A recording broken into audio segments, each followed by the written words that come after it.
So we've talked recently about the Knicks and the Pistons being interested in Malik Beasley. Now, Marc Stein, who originally reported that, also is now saying that the Pistons and the Timberwolves are joining the Cavs and Knicks and having interest.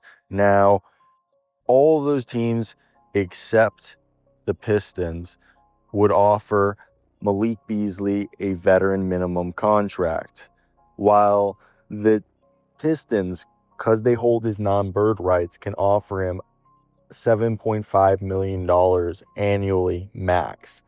We'd assume any team that signs him, regardless if it's a minimum or if it's the Pistons, with the $7.5 million, would do a one-year deal, because he would probably do this as an opportunity to re-establish his value and to go into free agency next year where there's more teams that have cap space, so he can hopefully get a similar deal that the Pistons were going to get or give him, which was the $14 million annual average 3-year $52 million deal, or $42 million deal. My apology.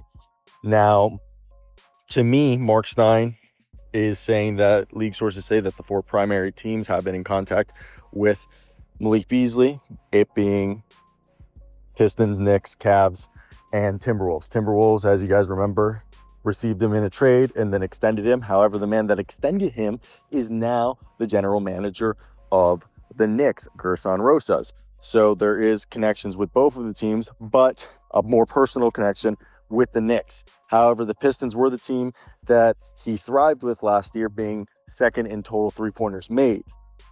With that being said, could he feel wronged? Would he want to leave and, not even give him an opportunity, as they replaced him with Duncan Robinson, Karis LeVert, and Javonte Green in theory, and Jaden Ivey's returning? Minnesota, there's a more clear spot for him. He could even be a starter. Same thing with the Cavs because of the Jones fracture, that Max Strus is going to be out for the next 3 to 4 months as a result.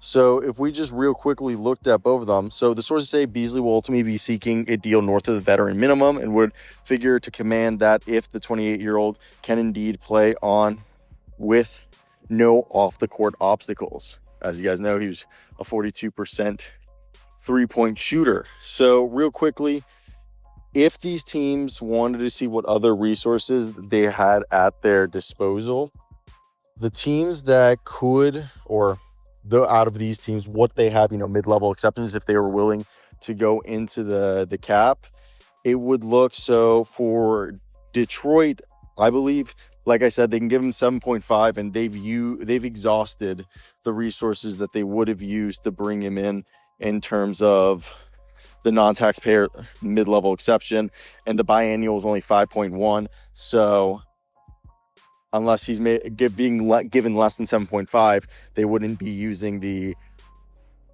biannual. They would just give him use his non-bird rights, while the Timberwolves, they have at their disposal a 5.6 taxpayer mid-level exception. The Knicks, they can only give him a veteran minimum, as they don't have anything.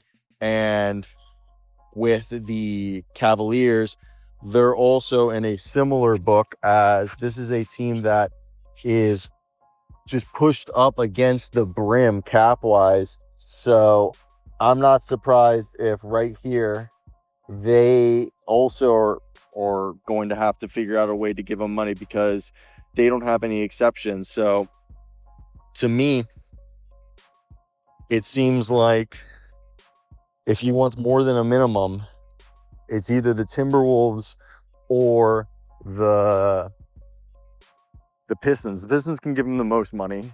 The Timberwolves can give him almost 7.5. They can give him, like we said, like $5 million and some change. Now, depth charts. Which team gives him the best role? Will he be going back to where he just was recently with the Pistons, but they filled up those minutes, so his role would not be the same? And his role was like that as a result of the the injury to Jaden Ivey and out of necessity. Now, they've brought in players.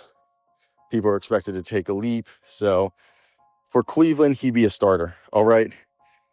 He'd start next to, or he'd compete with DeAndre Hunter to be a starter. But Donovan Mitchell, Darius Garland, either Malik Beasley or DeAndre Hunter, Evan Mobley, and Jared Allen. And then, so and it's one of the best offenses in the league.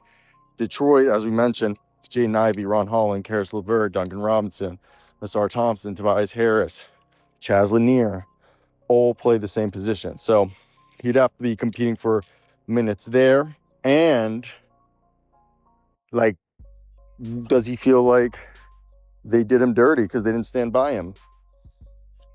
Now, Minnesota, if they wanted, they could start Anthony Edwards and Malik Beasley as their backcourt, then have Jaden McDaniels, Julius Randle, and Rudy Gobert as the rest of the starting lineup, with Mike Conley, Rob Dillingham, Dante DiVincenzo, Terrence Shannon Jr., and Naz Reid and Johan Berger and Jaden Clark being the guys off the bench, as that could work out for them. Or have Malik Beasley be your sixth man with Naz Reid, which could work really well. So it all depends on what they think would work best for them. And we've already talked about New York.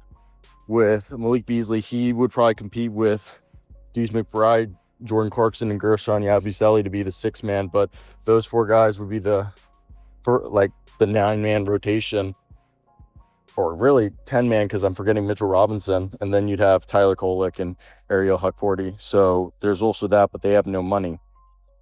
And as you guys see, I think it's either go back to Detroit or you go to a team like Minnesota, which would Minnesota want to be paying all that money if they did do that, because they are a tax team. So, and also if they did that, it would probably foreshadow maybe doing a move down the road.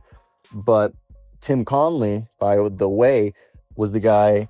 Yes, he wasn't the one who traded for Malik Beasley. He was actually the one who traded Malik Beasley from Denver to the Timberwolves, which Gershon Rosas now is the Knicks general manager.